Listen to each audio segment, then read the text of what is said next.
تركته وما تركني، يلي أقرب لي مني.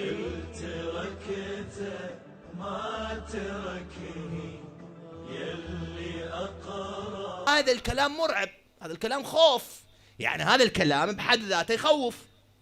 رب العالمين مو اعطانا هاي الدفعة العالية من التخويف والترهيب رأسة تغير الحكي.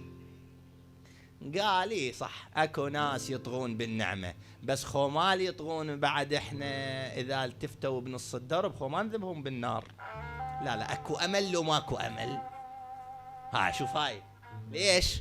لين احيانا بعض الناس يقول لك انا وين التدين؟ انا شنو انا التدين؟ انا هيك سويت هيك سويت هيك سويت، انا رب العالمين شنو؟ فيقنط ييأس. انا سويت هيك معصيه، هيك سويت ذنب، هيك سويت خطا كذا. فايش هذا؟ شغل ابليس. ابليس من يشوف الانسان يريد يرجع لله، ابليس شو يقول له؟ يقول ها ترجع لله؟ غير انت ذيك السنه هيك سويت، غير انت هيك سويت، هتكت حرمه فلان، سويت هيك وي فلان، هيك كذا هيك كذا، يبدي يذكره بمن؟ بماضيه حتى ما يرجع. رب العالمين يقول شوف، احنا نط طيبات، اذا طغيتوا بيها يحل عليكم الغضب، واللي يحل عليه الغضب يهوى.